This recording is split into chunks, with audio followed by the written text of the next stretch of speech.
Assalamualaikum teman-teman, seperti biasa sebelum mulai Mimin mendoakan semoga teman-teman semua selalu dalam keadaan sehat walafiat.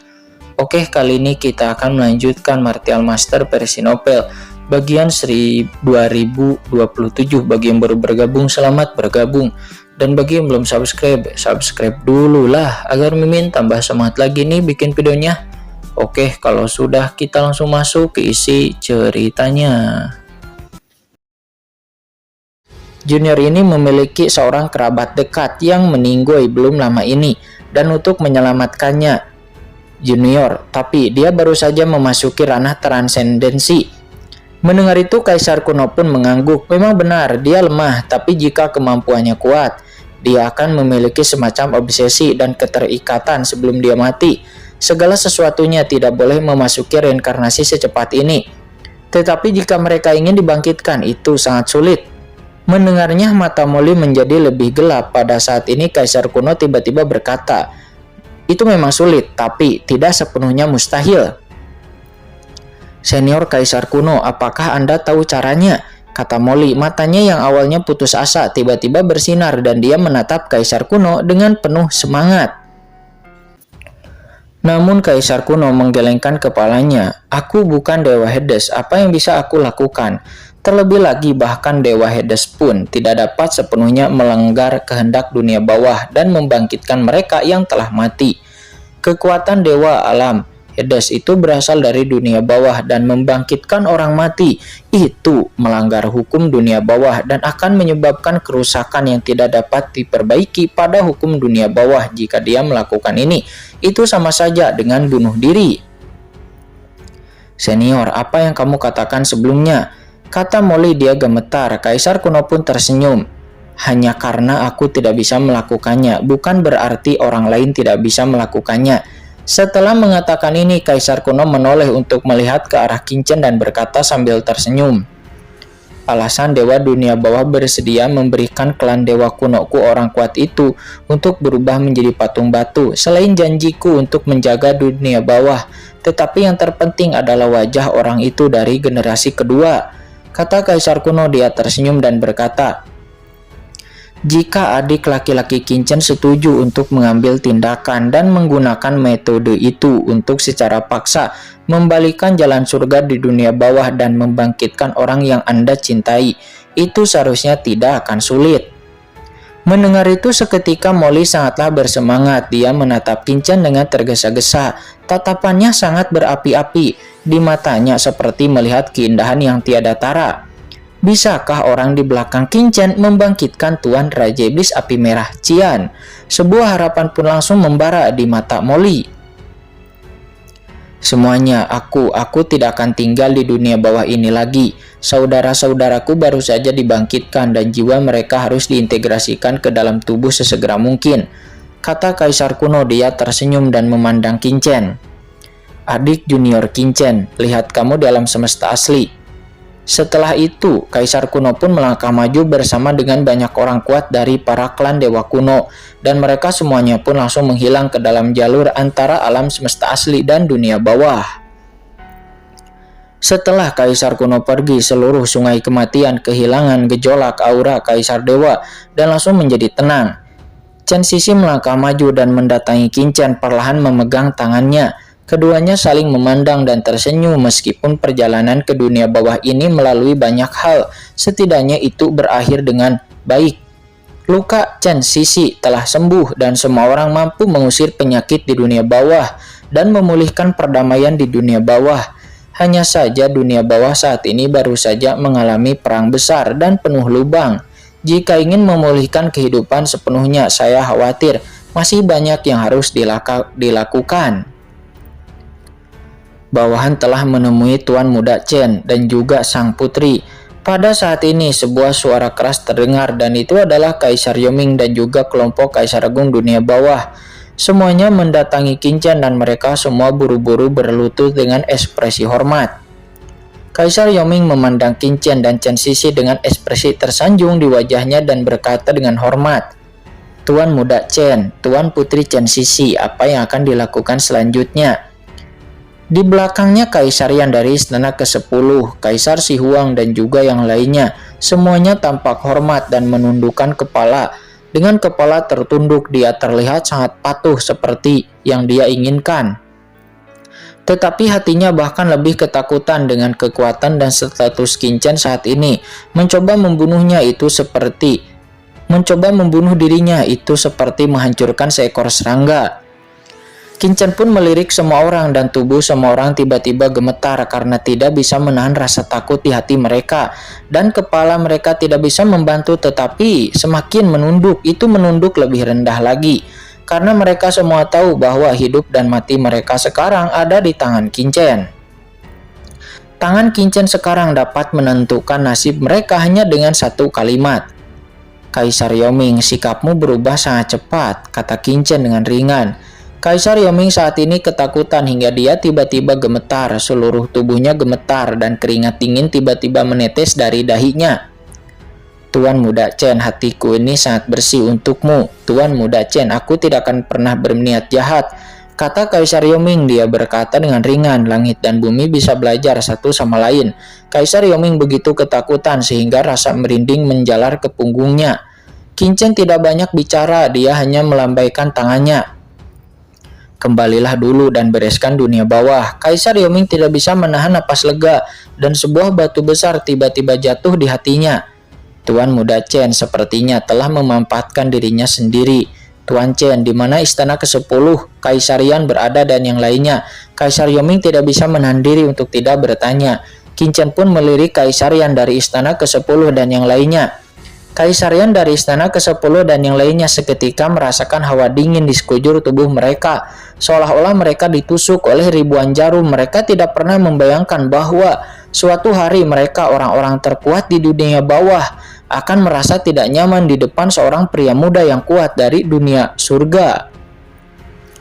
Sisi, dunia bawah ini diserahkan kepadamu oleh orang tuamu. Bagaimana menurutmu? Kata Qin Chen. Dia memandang Chen Sisi. Dunia bawah telah mengalami cukup banyak pembunuhan. Sekarang biarkan mereka menembus dosa-dosa mereka. Chen Sisi pun berpikir sejenak dan berkata, terima kasih atas kebaikan Anda, Putri. Kaisar Yan dari istana ke-10 dan yang lainnya segera merasa seolah-olah mereka telah diberikan amnesti. Kami pasti akan memerintah dunia bawah dengan baik di bawah komando Sang Putri dan mengembalikan dunia bawah ke dunia yang sangat damai. Setelah mengalami ini, setelah mengetahui Dewa Hades dan juga setelah mengetahui Permaisuri Mingyue masih hidup, mereka para Kaisar Agung dunia bawah tidak lagi memiliki pikiran apapun. Mereka hanya merasa bahwa hidup adalah sebuah anugerah. Segera banyak orang kuat di dunia bawah mundur satu demi satu di bawah kepemimpinan Kaisar Yaoming dan Kaisar Yan. Kaisar Wu Yue dan Kaisar Mingjang telah menyusun rencana mereka di dunia bawah selama bertahun-tahun. Meskipun mereka sudah mati, namun wilayah mereka masih perlu diambil alih. Segera banyak Kaisar Agung dunia bawah mengambil tindakan dan mereka semuanya telah memutuskan untuk bekerja sama untuk memperbaiki dunia bawah agar dapat meninggalkan kesan yang baik pada Tuan Muda Chen dan juga Putri Chen Sisi. Melihat Qin Chen telah selesai menangani urusannya, Molly tiba-tiba melangkah maju dan berkata dengan cemas, apa yang kamu janjikan padaku sebelumnya? Ya, jangan khawatir, aku tidak akan melupakannya, kata Qin Chen. Dia mengangguk pada Molly, dan Qin Chen segera mengambil satu langkah ke depan lalu melangkah keluar. Dia lalu tiba di inti sungai kematian dan dalam sekejap, duar, ledakan. Inti sungai kematian bergetar dan menyatu menjadi sungai kematian yang luas. Saat berikutnya, Xiao Xiao dan Putri Yao juga muncul di depan Qin Chen dan Chen Sisi. Saudaraku, ini sepertinya ada hubungannya dengan Xiao Xiao. Pada saat ini Xiao Xiao berburu-buru bersembunyi di belakang Qin Chen. Dia memegang tangan Qin Chen dengan tangan kecilnya dan menatap Putri Yao dengan mata besarnya, karena dia merasakan perasaan yang sangat hangat dari Putri Yao. Pada saat ini Putri Yao juga memandang Xiao Xiao dengan mata yang rumit dengan kelembutan dan ketenangan di matanya. Putri Yao, jika tebakanku benar, kamu adalah jiwa lain dari Xiao Xiao kan? Kata Qin Chen. Dia memandang Putri Yao dengan warna aneh di matanya. Jika Putri Yao tidak berintegrasi ke dalam inti sungai kematian pada saat-saat terakhir dan mengaktifkan kekuatan Hades di dalamnya, maka Qin Chen tidak akan berani menebak ke arah tersebut. Karena di dunia ini hanya Xiao Xiao lah yang merupakan roh dari sungai kematian, yang dapat mengendalikan sungai kematian dengan begitu mudah. Mendengar itu, Putri Yao hanya menggelengkan kepalanya dan berkata, "Tuan Muda Qin, jika Anda bertanya kepada saya sebenarnya juga tidak tahu, tetapi saya juga merasa bahwa dia dan saya mungkin adalah satu." Mendengar itu, Qin Chen pun sedikit terkejut. Putri Yao mengangguk, "Sebenarnya aku dibawa kembali ke dunia bawah oleh ayah angkatku, dan ayah angkatku itu adalah Dewa Hades." Dari mulut Putri Yao dan Qin Chen dan Chen Sisi pun memandang dengan mata yang lembut. Setelah semuanya, Chen Sisi, Putri Yao, mereka harus menjalin saudara perempuan seusia dengan Xiao Xiao, dan itu harus menjadi saudara perempuannya juga. Pada saat ini Qin Chen mengedipkan matanya, yang satu adalah kakak perempuan dan yang lainnya adalah adik perempuan. Mengapa hubungan ini tampak agak berantakan? Molly di samping juga memiliki ekspresi aneh di wajahnya. Melihat Qin Chen dan 3 gadis di depannya, dia tidak bisa menahan untuk tidak menggelengkan kepalanya dan berkata pada dirinya sendiri, "Lupakan, aku punya Tuan Qian, itu sudah cukup bagiku," kata Molly. Pada saat ini Putri Yao teringat akan hal-hal sebelumnya. Dirinya tumbuh di alam semesta awal yang sepertinya baru saja terbentuk kekacauan yang ada di mana-mana, tapi juga penuh kekacauan dan pembunuhan. Saat itu Putri Yao tidak tahu siapa orang tuanya sejak lahir, tetapi dia dilahirkan dengan kedekatan dengan orang mati. Dan bahkan dirinya bisa melihat kehidupan seseorang. Dia memiliki mata yin dan yang legendaris. Dia berjalan di alam semesta asli dan terus berlatih. Dia juga mendapatkan ketenaran di alam semesta asli. Dia juga menyaksikan terbukanya kekacauan dan kelahiran dunia, sehingga kerajaan kematian yang dia dirikan memiliki konsep artistik tentang kekacauan dunia alam semesta asli. Dia hanyalah seorang gadis kecil yang berjalan di alam semesta asli dan secara alami menghadapi banyak permusuhan selama krisis. Ketika dia akan mati, dia bertemu dengan Dewa Hades dan juga Permaisuri Ming Yue yang datang ke alam semesta asli. Dan lalu mereka berdua membawa dirinya kembali ke dunia bawah dan mengangkatnya sebagai anak. Dan setelah memasuki dunia bawah, tidak hanya dia tidak dengan mudah dapat beradaptasi dengan apapun di dunia bawah, tetapi Putri Yao dirinya juga menunjukkan bakat yang sangat luar biasa. Terlebih lagi dia terlahir dengan ketertarikan dengan sungai kematian dan bisa dengan bebas masuk dan keluar dari sungai kematian tanpa terhimpit oleh kekuatan reinkarnasi dari sungai kematian. Bahkan di bawah bimbingan, dia belajar bagaimana cara menyatu dengan sungai kematian dan dia mampu mengendalikan kekuatan sungai kematian. Namun rahasia ini belum pernah diketahui siapapun. Dulu dirinya berpikir bahwa dirinya memiliki fisik yang istimewa, tetapi sekarang tampaknya Putri Yao melihatnya dan tersenyum. Dia dan Xiao Xiao mungkin terlahir sebagai satu. Qin Chen berpikir sambil terus berpikir, dan menurut Putri Yao dia seharusnya bereinkarnasi ke alam semesta asli. Tapi mengapa dia bereinkarnasi menjadi sebagai salah satu jiwa? Pasti ada beberapa hal yang tidak Qin Chen ketahui. Saat ini, rahasia ini hanya boleh diketahui oleh Dewa Hades. Putri Yao dan Xiao Xiao, tolong bantu aku untuk menemukan seseorang, kata Qin Chen. Tuan Muda Qin, Anda memiliki hubungan yang dekat denganku, kenapa harus minta tolong? Kata Putri Yao. Pada saat ini Putri Yao menatap Qin Chen, matanya yang indah, bibirnya merah, sedikit terbuka dan dia berkedip pada Qin Chen. Apakah Tuan Muda Qin tidak peduli pada putri ini? Apakah Tuan Muda Qin tidak memiliki? Kata Putri Yao. Pada saat ini seluruh tubuh Qin Chen pun seketika membeku. Dia seperti tahu, tidak mengerti apa yang dimaksud oleh Putri Yao. Qin Chen pun buru-buru menoleh ke arah Chen Sisi.